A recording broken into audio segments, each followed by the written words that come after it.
मायके का खाना वर्सेस ससुराल का खाना।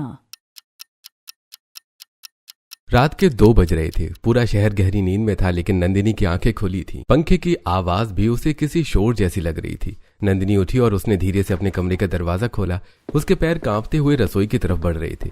वो दबे पांव रसोई में पहुंची। उसने बड़ी मुश्किल से शाम को डिलीवरी बॉय से छुपकर एक चॉकलेट पेस्ट्री मंगवाई थी और उसे डस्टबिन के पीछे एक पुराने डिब्बे में छुपा दिया था। बस एक टुकड़ा, अगर आज चॉकलेट नहीं खाई तो मैं मर जाऊंगी। पापा सो रहे होंगे। कैमरा की तरफ नहीं देखूंगी। नंदिनी कांपते हाथों से डिब्बा डस्टबिन के पीछे से उठाती है और डिब्बा खोलकर पेस्ट्री का एक छोटा सा टुकड़ा तोड़कर मुंह में रखने ही वाली होती है कि अचानक रसोई की लाइट जल जाती है और उसके पिता उमेश, मां रेनू और भाई कार्तिक वहां खड़े होते हैं। नंदिनी के हाथ से पेस्ट्री गिर जाती है। तो आखिर तूने अपनी औकात दिखा ही दी नंदिनी। तुझे क्या लगा मैं सो रहा हूं? और इतना खर्चा करके ये सीसीटीवी कैमरे मैंने शौक के लिए लगवाए हैं। पापा मुझे बहुत भूख लगी थी। बस एक टुकड़ा खाने दो। भूख लगी थी? तुझे पता है कल सुबह तेरी वॉइस रिकॉर्डिंग है। अगर इस चॉकलेट की वजह से तेरे गले में खराश आ गई तो वो डील कैंसिल हो जाएगी। ये लड़की हमें कंगाली की राह पर ले जाएगी। इसे इसकी सजा मिलनी चाहिए। नंदिनी, अभी के अभी 5 गिलास गर्मा गर्म पानी पियो और सुबह तक रियाज वाले कमरे से बाहर नहीं निकलोगी। माँ प्लीज, बहुत गर्मी है आज नहीं, मेरे गले में जलन होती है। इतने गर्म पानी से आज मुझे माफ कर दीजिए। पापा देखो कितनी तेज बोल रही है और रो भी रही है। पापा ने तुझे कितनी बार कहा है कि ऊंची आवाज में बात करने से वोकल्स पर दबाव पड़ता है। तुझको समझ नहीं आता क्या? तेरी अकल तो ठिकाने लगानी पड़ेगी बेटा। तुझे जितना समझा लो, कुत्ते की दुम है सीधी ही नहीं होती। अभी के लिए चुपचाप ये पानी पी और कमरे में जाकर सो जा। नहीं पापा प्लीज। मम्मा, मैं ये पानी नहीं पीऊंगी प्लीज। ऐसे कैसे नहीं पिएगी? हम भी देखते हैं। तू ये पानी नहीं पिएगी तो हमारे घर का खर्चा कैसे चलेगा? नंदिनी की माँ उसके बाल पकड़ती है और भाई उसके हाथ मोड़ता है और पापा जबरदस्ती उसको वो गर्म पानी पिला देते हैं। नंदिनी पानी पीकर रोती हुई कमरे में जाती है और बिस्तर पर लेट जाती है। हे भगवान, ऐसी जिंदगी से तो उठा ले मुझे। ये घर मेरा है, माँ बाप भाई सब मेरे, लेकिन मुझे सिर्फ एक सोने के अंडे देने वाली मुर्गी से ज्यादा नहीं समझते। नंदिनी रोते हुए थककर सो जाती है और अगले दिन सुबह नंदिनी की आंखें सूजी हुई थी, लेकिन उसे रोने की भी फुर्सत नहीं दी गई। डाइनिंग टेबल पर उमेश जी, रेनू जी और कार्तिक बैठे हैं। मेज पर गर्मा गर्म आलू के पराठे, मक्खन, अचार और ठंडी छाछ रखी है।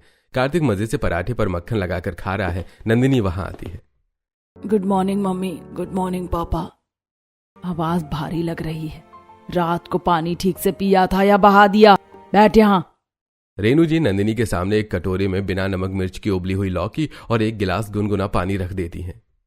माँ, आज रिकॉर्डिंग है, मुझे बहुत कमजोरी लग रही है। क्या मैं आधा पराठा खा सकती हूँ बिना मक्खन के? अरे दीदी, पराठे खाओगी तो पेट फूल जाएगा और पेट फूला तो सांस लेने में दिक्कत होगी। फिर सुर कैसे निकलेंगे? भूल गई पापा ने क्या कहा था? कार्तिक सही कह रहा है। पराठा, तेल, मिर्च ये सब तेरे लिए जहर है नंदिनी। ये उबली हुई लौकी खा, इससे गला साफ रहता है। और तुझे क्या लगता है ये ऐशो आराम फोकट का आता है? इसके लिए मेहनत लगती है। पापा, मैं भी तो इंसान हूँ, मेरा भी मन करता है कुछ खाने का। आप लोग मेरे सामने ये सब खाते हैं और मुझे। जुबान मत लड़ा। हमारे पास कोई पैसों का पेड़ नहीं है जो तेरी फरमाइशें पूरी करे। चुपचाप ये उबली सब्जी खा और तैयार हो जा। 10 बजे स्टूडियो पहुंचना है। आज बड़ी एल्बम की रिकॉर्डिंग है, कोई गलती नहीं चाहिए। नंदिनी चुपचाप बेमन से वो लौकी की सब्जी निगलती है और थोड़ी देर बाद तैयार होकर उमेश जी और कार्तिक नंदिनी को लेकर स्टूडियो पहुंचते हैं। आइए खन्ना साहब, आइए।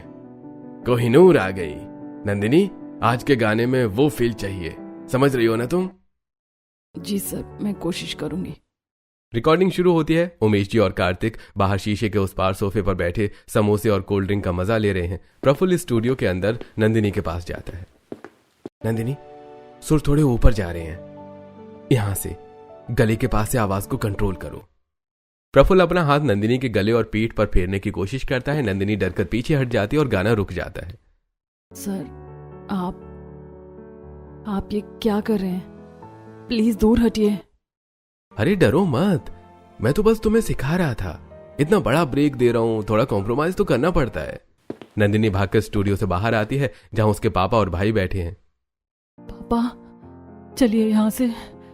ये प्रफुल्ल जी ठीक इंसान नहीं है। इन्होंने मुझे गलत तरीके से छूने की कोशिश की। क्या बकवास कर रही है? चुपचाप अंदर जाओ और गाना पूरा कर। पापा आप समझ नहीं रहे, वो बदतमीजी कर रहे हैं, मैं वहां नहीं जाऊंगी। दीदी पागल हो गई हो क्या? इस इंडस्ट्री का बड़ा नाम है और इसके इस एक गाने के हमें 5 लाख रुपए मिलने वाले हैं। तुझे क्या है, बस गाना ही तो है, इतना भाव क्यों खा रही है? देख नंदिनी, ये दुनिया ऐसी ही है, थोड़ा बहुत ऊपर नीचे होता रहता है। हमें उन पैसों की सख्त जरूरत है। कल बैंक की किश्त भरनी है, तू अंदर जाओ और अपना काम कर, वरना मुझसे बुरा कोई नहीं होगा। पापा मैं आपकी बेटी हूँ, आपको मेरी इज्जत की फिक्र नहीं है, आपको सिर्फ उन पैसों की पड़ी है। इज्जत से पेट नहीं भरता, तो चुपचाप अंदर जाएगी या मैं यही तमाशा शुरू करूं? जा। नंदिनी सुबकते सुबकते वापस उस अंधेरे कमरे में चली जाती है, जहां एक तरफ प्रफुल्ल की गंदी नजरें थीं और दूसरी तरफ उसके अपने परिवार का अंधा लालच। उसे समझ आ गया था कि इस घर में उसकी हैसियत सिर्फ एक सिक्के उगलने वाली मशीन की है। हे ईश्वर, क्या कभी मेरी जिंदगी में कोई मुझे भी इंसान समझेगा, मेरी कदर करेगा? नंदिनी रिकॉर्डिंग स्टूडियो में सॉन्ग रिकॉर्ड करके भारी मन से कॉलेज पहुंची। वहां उसकी सहेलियां कैंपस में शालू, किंजल और मोनिका मस्ती के मूड में थी और गोलगप्पे खा रही थी। अरे नंदनी देख, आज भैया ने कितनी तीखी चटनी बनाई है, चल ना 2-4 तू भी खा ले, मजा आएगा। हाँ यार, कब से तूने हमारे साथ बाहर का कुछ नहीं खाया, आज तो मौसम भी बहुत अच्छा है, चल जल्दी आ। अगर मैंने एक भी गोलगप्पा खाया और पापा को पता चला तो कल रात वाला गर्म पानी और चाटा फिर से मिलेगा। नहीं यार, तुम लोग खाओ, मुझे आज थोड़ा गला ठीक नहीं लग रहा, घर जाकर रियाज करना है। ओहो, अब तो सुपरस्टार बन गई हो, बड़े बड़े स्टूडियो में रिकॉर्डिंग जो होती है, अब हम जैसों के साथ सड़क पर गोलगप्पे खाना छोटा काम लगता होगा। नखरे तो देखो। ऐसा नहीं है मोनिका, बस मजबूरी है। सच कहूँ तो दूर के ढोल सुहावने ही लगते हैं, पास जाकर देखो तो पता चलता है कि कितनी धूल उड़ रही है। नंदिनी कॉलेज खत्म करके घर के लिए निकली और जैसे ही कॉलेज की बस से उतरी, उसे घर के बाहर अपने भाई कार्तिक की बाइक खड़ी दिखी। कार्तिक को बाहर खड़ा देखकर नंदिनी का माथा ठनका। कार्तिक आज बाहर खड़ा है मेरे इंतजार में, जरूर आज फिर कुछ गड़बड़ है। भगवान, आज कौन सी मुसीबत आने वाली है? नंदिनी के पेट में भूख की वजह से गुड़गुड़ हो रही थी, तभी कार्तिक आगे आता है। कहाँ रह गई थी? 10 मिनट से खड़ा हूं यहाँ पे। तुझे पता है घर पर कौन आया है? इंडस्ट्री के सबसे बड़े क्लाइंट मेहरा जी आए हैं। पापा और मम्मी अंदर उनका स्वागत कर रहे हैं और तू यहाँ मटर गश्ती कर रही है। वो बस थोड़ी लेट हो गई थी, पर कार्तिक मुझे डर लग रहा है, कहीं वो प्रफुल्ल जैसा हुआ तो। ज्यादा दिमाग मत चला, चुपचाप अंदर चल और जो पापा बोले वैसा करना। ये डील हमारे घर की किस्मत बदल देगी। नंदिनी जैसे ड्राइंग रूम में दाखिल हुई, उसने देखा कि पूरा कमरा मेहमानों की खातिरदारी में सजा हुआ है। सामने सोफे पर मिस्टर संजीव मेहरा और उनका बेटा दीप प्रकाश बैठे हैं। मेज पर समोसे, मिठाइयां और बर्फ से जमी हुई ठंडी कोल्ड ड्रिंक की बोतलें रखी थीं। बाहर चिलचिलाती धूप से आई नंदिनी का गला बुरी तरह से सूख रहा था। आइए संजीव जी, मिलिए। यह है मेरी बेटी नंदिनी, जिसकी आवाज के आज पूरे आरजे इंडस्ट्री की धड़कन बनी हुई है। नमस्ते अंकल। नमस्ते बेटा, बहुत ही सादगी है तुम में। दीप, देखो यही है वो नंदिनी जिसका गाना आजकल सुनते हो तुम। दीप प्रकाश की नजरें नंदिनी पर टिकी थी। उसने महसूस किया कि नंदिनी के चेहरे पर वो खुशी नहीं थी जो एक स्टार के चेहरे पर होनी चाहिए। तभी नंदिनी की नजर मेज पर रखी उस ठंडी कोल्ड ड्रिंक की बोतल पर पड़ी। प्यास के मारे उसका बुरा हाल था। उसने अनजाने में गिलास की तरफ हाथ बढ़ाया। मम्मी, प्यास लगी है, मैं ये पानी। इसकी इतनी हिम्मत! अरे बेटा, तुम्हें याद नहीं है? अभी तुम्हारी रिकॉर्डिंग चल रही है, डॉक्टर ने साफ मना किया है ठंडा छूने से भी। जाओ किचन में जाकर गुनगुना पानी पियो। जी पापा, ठीक है। उमेश जी, बिजनेस डील तो अपनी जगह है, पर असल चिंता इस लड़के की है। मेरा बेटा दीप तो इस ग्लैमर और म्यूजिक इंडस्ट्री में आना ही नहीं चाहता। इसे ये सब तड़क भड़क पसंद नहीं है। अरे भाई साहब, आप भी क्या बात करते हैं? बच्चे तो नादान होते हैं, उन्हें सही गलत की पहचान कहाँ होती है। बच्चों को बस प्यार से समझाओ तो सब मान जाते हैं। उमेश जी ने तिरछी नजर से नंदिनी को देखा जो डरी हुई खड़ी थी। अब मेरी बेटी नंदिनी को ही देखिए। बचपन में इसे डांस का ऐसा जुनून था कि दिन भर पागलों की तरह थिरकती रहती थी, पर मैंने इसे समझाया। मैंने इसे इसके गले की असली कीमत समझाई और आज देखिए। पर मुझे तो ये एक घायल परिंदा लग रही है। बिल्कुल सही कहा आपने। खैर, तो पार्टनरशिप की बात आगे बढ़ाएं? हाँ, क्यों नहीं। चलिए कुछ माहौल बनाते हैं। गार्डन में मैंने इंतजाम किया हुआ है। गार्डन में पिता और भाई के जाते ही हॉल में एक अजीब सी खामोशी छा गई। रेनू जी रसोई में खटर पटर कर रही थीं और नंदिनी अब भी वहीं खड़ी है। बैठिए ना नंदिनी जी, आप खड़ी क्यों हैं? वैसे आज गर्मी बहुत है ना? जी बहुत गर्मी है। मैंने आपका पिछला गाना सुना था, रूहानी शाम। वाकई आपकी आवाज में वो बात है जो आजकल के सिंगर्स में नहीं मिलती। आपको तो बहुत खुशी होती होगी ना कि पूरा देश आपकी आवाज का दीवाना है। जी हाँ, बहुत खुशी होती है। पापा मम्मी ने बहुत मेहनत की है मुझ पर, उन्हीं की वजह से आज मैं यहाँ हूँ। पर आपकी आंखों में वो खुशी दिख नहीं रही है। ऐसा लग रहा है जैसे आप बहुत थक गई हैं। क्या आपको ये सब मतलब ये रिकॉर्डिंग्स और बिजी स्केड्यूल पसंद है? नहीं नहीं, ऐसा कुछ नहीं है। मुझे गाना बहुत पसंद है। वो बस कल रात रियाज ज्यादा हो गया था ना, इसीलिए शायद चेहरे पर थकान दिख रही होगी। और ये हाथ पर निशान, ये कैसे लगा? कहीं चोट लगी है क्या? अरे ये कुछ नहीं है।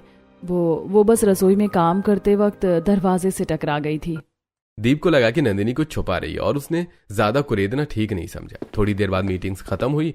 विदा लेते समय उमेश जी ने दीप से बड़े प्यार से हाथ मिलाया। गाड़ी में बैठते ही संजीव जी ने दीप की तरफ देखा। क्यों दीप, बिजनेस मीटिंग तो बहुत शानदार रही, तुम्हें कैसा लगा? हाँ, मीटिंग भी अच्छी थी पापा, और जिनके साथ मीटिंग हुई उनकी बेटी भी बहुत अच्छी है। क्या तू और किसी लड़की की तारीफ कर रहा है? इसका मतलब मैं क्या समझूं? इसका मतलब यह है पापा कि मैं नंदिनी से शादी करना चाहता हूं। अरे पागल है क्या? एक तो ये लोग हमारे स्टेटस के नहीं है, और दूसरा ये अपनी लड़की की शादी शायद करना ही नहीं चाहते। पहले भी कई रिश्ते मना कर चुके हैं। सच में? लेकिन बेटी की शादी करना तो हर पिता का सपना होता है, तो फिर ये लोग अपनी बेटी की शादी क्यों नहीं करना चाहते? शायद अपने सोने के अंडे देने वाली मुर्गी को खोना ही नहीं चाहते। इन लोगों के पास जो कुछ भी है वो नंदिनी की वजह से ही है। और मुझे लगता है कि ये लोग नंदिनी से जबरन ये सब कराते हैं। खैर, मुझे वो बहुत पसंद है। अरे बेटा, उससे शादी के सपने मत सजा। वो लोग लालची हैं। वो तुझे क्या किसी से नहीं कराएंगे नंदिनी की शादी? अरे पापा, कराएंगे, जरूर कराएंगे, और मुझसे ही कराएंगे। आपको बस उनके सामने एक शर्त रखनी है। शर्त? कैसी शर्त? आप उन्हें कहिए कि अगर ये शादी हुई तो हमारी इंटरनेशनल म्यूजिक कंपनी उनके साथ लाइफ टाइम पार्टनरशिप करेगी। हम उनके बिजनेस को दुनिया के सबसे बड़े ब्रांड्स के साथ जोड़ देंगे। अरे वाह, हमें भी एक वर्ल्ड क्लास सिंगर मिल जाएगी और जो हमारे घर की बहू होगी। और खन्ना जी ये तो सुनते ही नाचने लगेंगे। उन्हें तो बस पैसा और तरक्की चाहिए। और मुझे मेरी लव एट फर्स्ट साइट वाला प्यार। संजीव जी के जाने के बाद उमेश जी का दिखावा खत्म हो चुका था। रात के खाने का समय था। मेज पर शाही पनीर, दाल मखनी और गर्मा गर्म बटर नान सजे थे। कार्तिक और उमेश जी मजे से खा रहे थे। नंदिनी पास ही एक स्टूल पर बैठी थी। मम्मी, आज बहुत भूख लगी है। क्या मैं एक छोटा सा नान का टुकड़ा ले लूं? पनीर भी बहुत अच्छा लग रहा है। नखरे देख रहे हो इसके? मेहमानों के सामने तो हाथ ऐसे बढ़ा रही थी जैसे 7 जन्मों की भूखी हो, और अब यहाँ पनीर चाहिए। तुझे पता है इसके लिए कितनी मेहनत करनी पड़ती है? हराम में नहीं आता। रेनू, इसे इसकी औकात याद दिलाती रहा कर। नंदिनी, तू इस घर पर बोझ है, ये मत भूल। ये जो छत है ना तेरे सिर पर, ये हमारी वजह से है। चुपचाप वो उबली हुई बिना नमक की मूंग की दाल पी और सो जा। नंदिनी ने कांपते हाथों से वो फीकी दाल का कटोरा उठाकर पी लेती है, लेकिन उसका पेट नहीं भरता। उसे भूख लगी थी और हर रोज की तरह उसे आज भी भूखे पेट ही सोना पड़ा। हे भगवान, कैसी जिंदगी है ये, जहाँ पेट भर खाना खाने के लिए भी मुझे कितना तरसना पड़ता है। मुझे याद भी नहीं मैंने मायके का खाना कब पेट भर कर खाया होगा। नंदिनी के पेट से गुड़गुड़ की आवाजें आती रहीं और वो सो गई। अगले दिन सुबह सुबह संजीव मेहरा ने उमेश खन्ना को फोन किया। खन्ना साहब, कल की मीटिंग के बाद मेरा बेटा दीप बस नंदिनी की ही बातें कर रहा है। वो उसे शादी करना चाहता है। मेहरा साहब, ये क्या कह रहे हैं आप? नंदिनी तो मेरी जान है, इस घर की रौनक है। मैं इतनी जल्दी उसकी शादी करके उसे अपने से दूर नहीं कर सकता। मैं आपकी भावनाएं समझता हूं खन्ना साहब, इसीलिए मैंने सोचा है कि अगर ये रिश्ता होता है तो हमारी इंटरनेशनल म्यूजिक कंपनी आपके साथ लाइफ टाइम पार्टनरशिप करेगी। आपके नाम से हम दुनिया भर में स्टूडियोज खोलेंगे और मुनाफे में आप आधे के हकदार होंगे। आधा मुनाफा और लाइफ टाइम पार्टनरशिप सुनते ही उमेश जी की आंखों में चमक आ गई। अरे मेहरा साहब, आप तो दिल की बात समझ गए। आखिर बच्चों की खुशी से बढ़कर क्या है। मुझे यह रिश्ता मंजूर है, बस एक शर्त है, नंदिनी शादी के बाद भी हमारे लिए रिकॉर्डिंग करती रहेगी। अरे बिल्कुल बिल्कुल, वो तो हमारी बहू होगी, हमारे घर की शान होगी। सगाई का दिन तय हुआ और सगाई से पहले, देख नंदिनी, भले ही दीप से तेरी शादी हो रही है, लेकिन शादी से पहले मुझे ये घुलना मिलना ये पसंद नहीं है। औकात में रहना। ठीक है पापा। स्टेज पर दीप और नंदिनी एक दूसरे को अंगूठी पहनाते हैं। तभी दीप जेब से एक आईफोन का डिब्बा निकालता है। यह मेरी तरफ से मेरी होने वाली पत्नी के लिए एक छोटा सा तोहफा, आईफोन का लेटेस्ट मॉडल। दीप नहीं, मैं ये नहीं रख सकती।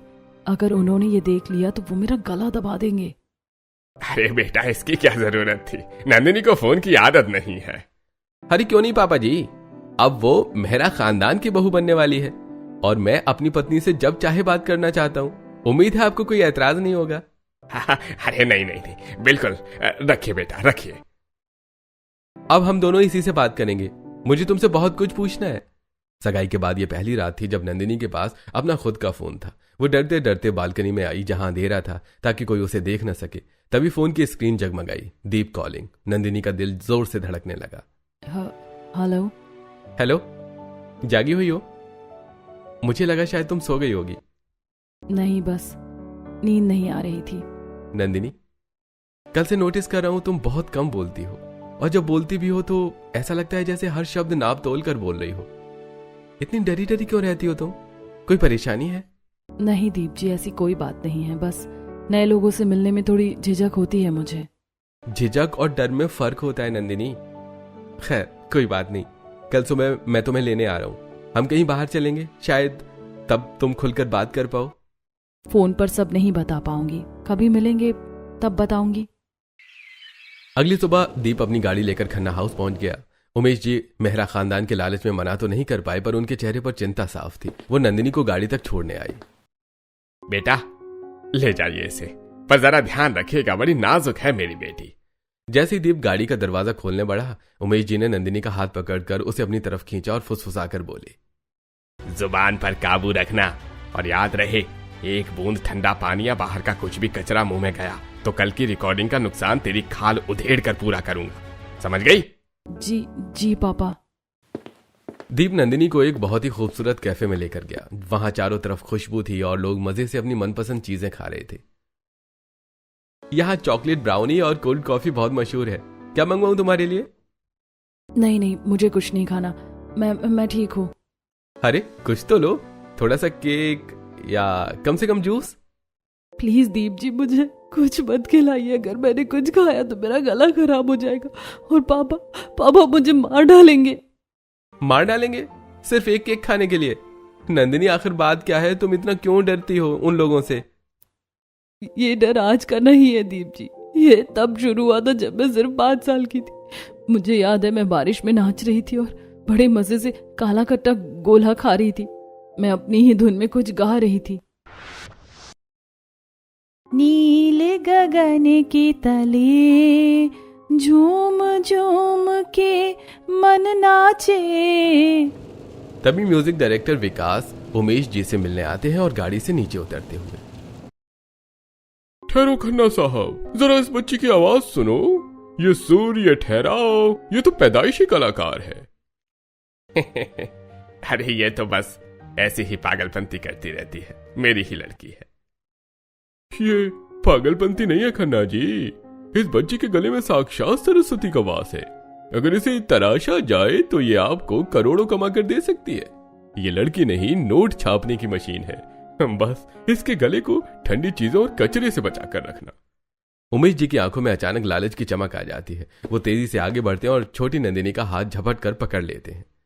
पापा देखो, गोला बहुत मीठा है, आप भी खाओ। उमेश जी गुस्से में छोटी नंदिनी के हाथ से बर्फ का गोला छीन कर कीचड़ में फेंक देते हैं। चुप कर, आज के बाद ये जहर तेरी जुबान पर नहीं लगेगा। मम्मा, मेरा गोला पापा ने फेंक दिया। उमेश जी नंदिनी को घसीटते हुए घर के अंदर ले जाते हैं जहां रेनू जी खड़ी हैं। रेनू, आज के बाद इस लड़की को कोई मीठी चीज, कोई चॉकलेट या ठंडा पानी नहीं मिलेगा। आज से ये सिर्फ उबली हुई सब्जियां खाएगी और गर्म पानी पिएगी। इसका गला खराब हुआ तो समझो हमारी किस्मत खराब हुई। पर ये तो अभी बच्ची है, दूध वगैरह के बिना कैसे? यह बच्ची नहीं है, हमारा भविष्य है। इसे कमरे में बंद करो और रियाज शुरू करवाओ। छोटी नंदिनी सिसक रही है और कीचड़ में पड़े उस पिघलते हुए काले खट्टे गोले को खिड़की से देख रही है। नंदिनी अपनी कहानी बताते बताते रोने लगी। दीप सन्न रह गया। तब से आज तक तुमने कुछ नहीं खाया? तब से आज तक सिर्फ उबली हुई फीकी लौकी और तुरई खाई। न चॉकलेट, न आइसक्रीम, न कोल्ड ड्रिंक, यहाँ तक कि मुझे दूध, दही और तेल मसाले वाला खाना भी मना है। अगर कभी गलती से मेरा गला खराब हो जाए तो मम्मी और पापा मुझे ऐसे मार दे जैसे मैंने कोई कत्ल कर दिया हो। मेरे घर वाले मुझे कुछ नहीं समझते, उनकी नजर में मेरी कोई औकात नहीं। इंसानियत मर गई है उन लोगों की। नंदिनी, आज के बाद तुम वो उबली सब्जियां नहीं खाओगी। नहीं दीप जी, पापा को पता चला तो वो मेरा गला दबा देंगे। वो जागीर अब मेरी है और मैं अपनी जागीर को आजाद करना जानता हूं। दीप के मन में अब उमेश खन्ना के लिए कोई सम्मान नहीं बचा था। जैसे वो घर पहुंचे, उमेश जी ने फिर से अपना बिजनेस कार्ड खेल दिया। मेहरा साहब, नंदिनी के नाम पर कई कॉन्ट्रैक्ट्स हैं। शादी के बाद भी वो रोज हमारे घर के स्टूडियो में आकर रिकॉर्डिंग करेगी। लेकिन खन्ना साहब, आपने तो कहा था कि... अरे पापा, खन्ना जी बिल्कुल ठीक कह रहे हैं। काम अपनी जगह है और रिश्ता अपनी जगह। आप हाँ कहिए, बाकी सब मैं देख लूंगा। देखता हूं विदाई होने के बाद कौन मेरी पत्नी को उसकी मर्जी के खिलाफ इस घर में रिकॉर्डिंग करने के लिए मजबूर करता है। शादी का दिन आ गया, चारों तरफ रोशनी थी। नंदिनी लाल जोड़े में बहुत खूबसूरत लग रही थी, पर उसके मन में एक ही डर था, क्या शादी के बाद सच में उसकी जिंदगी बदलेगी? फेरे होते हैं और विदाई का समय आता है। याद रखना नंदिनी, विदा हो रही है इसका मतलब ये नहीं है कि आजाद हो गई। कल सुबह 10 बजे स्टूडियो पहुंच जाना। अरे खन्ना साहब, कैसी बातें कर रहे हैं अपनी बेटी से इस खुशी के मौके पर? अरे दामाद जी, मैं तो बस इसे इसकी जिम्मेदारी याद दिला रहा था। ओह, तो मुझे भी आपको एक बड़ी खबर देनी थी।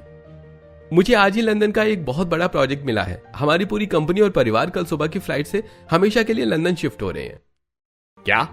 पर नंदिनी तो यहीं रहेगी ना? मेरी शर्त?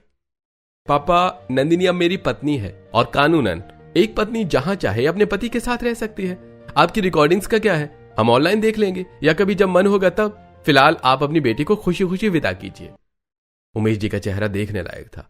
उनका सोने का अंडा देने वाला परिंदा अब 7 समंदर पार उड़ने जा रहा था। विदाई के बाद सीधे नंदिनी अपने ससुराल वाली के साथ फ्लाइट में बैठकर यूएसए पहुंची और यूएसए के एक आलीशान विला के बाहर दीप और नंदिनी खड़े थे। तभी दीप की मां मंजू जी आरती की थाली लेकर बाहर आई। आओ मेरी प्यारी बहू, आज से ये घर तुम्हारा है और तुम इस घर की लक्ष्मी हो। मुझे तो अभी भी विश्वास नहीं हो रहा, क्या मैं अपने मायके के उस नर्क से बाहर आ गई हूँ? बेटा, सफर में थक गई होगी, मैं तेरे लिए गर्मा गर्म पराठे और मक्खन लेकर आती हूँ। नहीं माँ जी, मुझे बस गुनगुना पानी दे दीजिए। उबली हुई लौकी होगी तो वो खा लूंगी, मुझे मना है ये सब खाना। मम्मी, अब इसे आप ही समझाइए कि यहाँ कोई जेलर नहीं रहता। नंदिनी, अब तुम आजाद हो, चलो ये खाओ और सोने चलते हैं। नंदिनी पहली बार पेट भर के खाना खाती है और सोने जाती है। अगले दिन सुबह डर के मारे जल्दी उठ जाती है। वो झिझकते हुए रसोई में पहुंची। माँ जी, गुड मॉर्निंग, वो मुझे गुनगुना पानी दे दीजिए। अरे बेटा, तू क्या बीमार है जो उबला पानी पिएगी? ये लो ताजा मलाईदार केसर वाली लस्सी और ये फ्रूट चाट। क्या मैं सच में इसे पी सकती हूँ? हाँ नंदिनी, बिल्कुल पी सकती हो। यहाँ कोई उमेश खन्ना नहीं है और ना ही कोई रोक टोक। पर दीप, मेरी आवाज खराब हो गई तो? अगर मैं गाना नहीं गा पाई तो क्या हुआ? तुम सिंगर बाद में हो, पहले एक बेहतरीन डांसर हो। तुम्हारी आंखों में वो डांस का जुनून मैंने देखा है। आज से तुम्हारी प्रोफेशनल डांस क्लास शुरू हो रही है। अब तुम वो करोगी जो तुम चाहती हो, वो नहीं जो तुम्हारे पापा चाहते थे। नंदिनी ने लस्सी का एक घूंट लिया। उसे लगा जैसे बरसों बाद उसकी रूह को ठंडक मिली हो। उसकी आंखों से खुशी के आंसू छलक पड़े। अगले कुछ दिन नंदिनी के लिए किसी सपने जैसे थे। उसे पहली बार महसूस हुआ कि खाना सिर्फ पेट भरने के लिए नहीं बल्कि स्वाद के लिए भी होता है। ये खा बेटा, देख कितनी कमजोर हो गई। आज हम बाहर घूमने जाएंगे और वहां की मशहूर बेल्जियम पेस्ट्री खाएंगे। माँ जी, आज तक मुझे 2 रोटी से ज्यादा नहीं दी जाती थी। मुझे तो लगता था कि अच्छा खाना मेरे लिए गुनाह है। बेटा, यहाँ तुम अपनी मर्जी की मालिक हो। अब तुम वो सब खाओगी जो तुमने मिस किया है।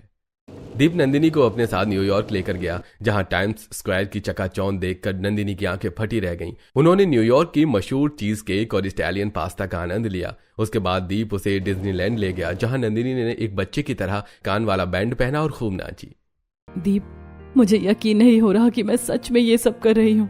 बचपन में जब मैं नाचती थी तो पापा कमरे में बंद कर देते थे, पर आज मैं खुले आसमान के नीचे नाच रही हूँ। ये तो बस शुरुआत है नंदिनी। अब तुम्हारी आवाज के साथ साथ तुम्हारे पैरों की पायल भी गूंजेगी। समय बीतता गया। लंदन की सर्दी में नंदिनी अब गुनगुना कड़वा पानी नहीं बल्कि मलाईदार कॉफी और अलग अलग फ्लेवर्स की आइसक्रीम खाती थी। हैरानी की बात यह थी कि उसका गला खराब होने की बजाय और भी सुरीला हो गया था, क्योंकि अब वो मानसिक रूप से खुश थी। और 2 महीने बाद दीप, माँ जी ने आज मेरे लिए गाजर का हलवा बनाया। उन्होंने कहा है कि आज रात हम सब साथ में मूवी देखेंगे। बहुत अच्छी बात है। और सुनो, कल तुम्हारी डांस क्लास के लिए मैंने रॉयल एकेडमी में बात कर ली है। अब तुम एक प्रोफेशनल डांसर और सिंगर दोनों बनोगी। आज मुझे मायके और ससुराल के खाने में फर्क साफ दिख रहा है दीप। और यहाँ देखो, मैं रोज आइसक्रीम, पेस्ट्री और तीखा मसालेदार सब खाती हूँ, फिर भी मेरी आवाज पहले से कहीं ज्यादा सुरीली हो गई है। अरे वो इसलिए क्योंकि यहाँ तुम अपनी मर्जी की खाती हो, किसी के डर से नहीं। और सुना है खुश रहने से सुर अपने आप लग जाते हैं। दिन ऐसे ही गुजरते गए। कुछ महीनों बाद मेहरा इंडस्ट्रीज को अपने एक बहुत बड़े इंटरनेशनल प्रोजेक्ट के लिए एक बेहतरीन सिंगर की जरूरत पड़ती है। दीप और उसके पिता थोड़े परेशान थे। पापा, क्लाइंट को कोई ऐसी आवाज चाहिए जो रूह को छू ले, वरना ये डील हाथ से निकल जाएगी। दीप, अगर आप कहें तो क्या मैं ये गाना गा सकती हूँ? नंदिनी, पर मैंने तुम पर कभी कोई दबाव नहीं डाला। हम कोई दूसरा बिजनेस कर लेंगे, तुम्हें गाने की जरूरत नहीं है अगर तुम्हारा मन नहीं है तो। नहीं दीप, ये मजबूरी नहीं। अब मैं अपनी मर्जी और खुशी से गाना चाहती हूँ। बस मुझे थोड़ा डर लग रहा है कि मैंने इतने दिनों से सब कुछ खाया पिया है, पता नहीं मेरी आवाज कैसी आएगी। नंदिनी, तुम दिल से गाओगी तो आवाज अपने आप अच्छी आएगी। देखना, तुम्हारी ये आजादी ही तुम्हारे सुरों में जादू भरेगी। लंदन में एक बहुत बड़ा कॉन्सर्ट आयोजित किया गया। हजारों की भीड़ थी। दीप ने खास तौर पर उमेश खन्ना और उनके परिवार को इंडिया से इनवाइट किया था। उमेश जी वहां ये सोचकर आए थे कि उनकी बेटी वहां भी उसी कैद में होगी जैसे उन्होंने रखा था। देखता हूँ मेहरा ने इसे कितना संभाल कर रखा है। अगर ये खा पी रही होगी तो आज इसकी आवाज फटे बांस जैसी निकलेगी। तभी स्टेज पर लाइट जलती है। नंदिनी स्टेज पर नाचते हुए और झूमते हुए गा रही है। उसकी आवाज में एक अलग ही खनक और ताकत थी। भीड़ पागल हो रही थी। उमेश जी सन्न रह गए। ये कैसे हो सकता है? ये तो नाच भी रही है और गा भी रही है। इतनी ऊर्जा कहां से आई? कॉन्सर्ट के बाद दीप सबके सामने नंदिनी के पास आता है और उसे एक बड़ी सी चॉकलेट और आइसक्रीम खिलाता है। ये क्या कर रहे हो मेहरा साहब? इसे आइसक्रीम खिला रहे हो? इसका गला बैठ जाएगा। ये कल कैसे गाएगी? कम से कम अपने बिजनेस का तो ख्याल करो। पापा, मेरा गला नहीं बैठेगा। जानते हैं क्यों? क्योंकि अब मेरी आवाज किसी के खौफ से नहीं बल्कि मेरे दिल की आजादी से निकलती है। मैं यहाँ सब कुछ खाती हूँ, चॉकलेट, तीखा खाना, ठंडी लस्सी, फिर भी मेरी आवाज सुरीली है क्योंकि मैं खुश हूँ। उमेश जी को अपनी गलती का एहसास होता है। उन्हें समझ आता है कि उन्होंने सालों तक अपनी बेटी के साथ जो किया वो प्यार नहीं बल्कि अत्याचार था। बेटा, मुझे माफ कर दे। मैंने लालच में आकर तुझसे तेरा बचपन छीन लिया। मैंने तुझे बेटी नहीं सिर्फ एक जरिया समझा। क्या तू मुझे माफ कर पाएगी? पापा, माफी? इस माफी से क्या वो 15 साल वापस आ जाएंगे? क्या वो काला खट्टा गोला वापस आ जाएगा? नहीं पापा, मैं अपने पति और इस परिवार के साथ बहुत खुश हूँ। नंदिनी अपने पिता को नजरअंदाज करके वहां से चली जाती है। 2 साल बाद नंदिनी का परिवार भारत आता है और उमेश जी नंदिनी के परिवार को खाने पर निमंत्रण देते हैं। नंदिनी बेमन से वहां जाती है। आज उसके मायके की डाइनिंग टेबल पर पकवानों से वो भरी हुई थी, लेकिन नंदिनी की आंखों के सामने बार बार वही पुरानी तस्वीरें घूम रही थी। मुझे याद है वो रातें जब पापा और कार्तिक गरम गरम पूड़ियाँ और मलाई कोफ्ता खाते थे और मुझे पास के स्टूल पर बिठाकर सिर्फ उबली हुई लौकी थमा दी जाती थी। भूख के मारे पेट में गुड़गुड़ की आवाजें आती थी। मैं प्यास से तड़पती थी, पर मेज पर रखी ठंडी कोल्ड ड्रिंक को छूना तो दूर, उसकी तरफ देखने पर भी मुझे बोझ और एहसान फरामोश कहा जाता था। क्या सोच रही है बेटा? देख, आज तेरी माँ ने तेरे लिए वो सब बनाया जिसके लिए तू बचपन में तरसती थी। रेनू जी, आज कोई पाबंदी नहीं होगी। आज मेरी बहू वो सब खाएगी जो उसने इन 15 सालों में मिस किया। डाइनिंग टेबल पर आज 56 भोग सजे थे। नंदिनी के सामने उसकी पसंद की हर चीज थी। शाही पनीर, कढ़ाई पनीर, बटर नान, गाजर का हलवा और ताजा मलाईदार कुल्फी। माँ, क्या मैं सच में ये खा सकती हूँ? क्या कल सुबह रिकॉर्डिंग के लिए पापा मुझे मारेंगे तो नहीं? नहीं बेटा, आज तेरे निवाले पर तेरे बाप की काली नजर नहीं बल्कि उसका प्रायश्चित है। तूने सालों तक हमें खिलाया, आज ये बाप तुझे अपने हाथों से खिलाएगा। उमेश जी अपने हाथों से नंदिनी को मलाईदार शाही टुकड़ा खिलाते हैं। नंदिनी उसे खाती है और उसकी आंखों से खुशी के आंसू टपक पड़ते हैं। आज पहली बार पेट की वो गुड़गुड़ शांत हुई है पापा। आज एहसास हुआ कि भरपेट खाना और अपनों का प्यार क्या होता है। कल तक मैं यहाँ एक मशीन थी, पर आज मुझे लग रहा है कि मैं आपकी बेटी हूँ। शाम को घर के बाहर वही काला खट्टा बर्फ का गोला वाला खड़ा था। दीप ने खास तौर पर उसे बुलवाया था। नंदिनी, आज उस 5 साल की बच्ची का अधूरा सपना पूरा होगा। नंदिनी हाथ में काला खट्टा गोला लेती है और बड़े मजे से उसे चाटती है। उसके साथ उसके मम्मी पापा और सास ससुर भी गोला खा रहे हैं। मैंने सालों तक अपनी बेटी को एक जागीर की तरह तिजोरी में बंद रखा ताकि वो सिर्फ पैसे कमा कर दे। मुझे माफ कर दे बेटा। पापा, मुझे आज तक एक सवाल का जवाब नहीं मिला कि क्या एक कलाकार को निखारने के लिए उसे इतना मन मार कर रखना सही है? क्या कला पाबंदियों की मोहताज होती है? आप लोग कमेंट में बताएंगे क्या मुझे इसका जवाब?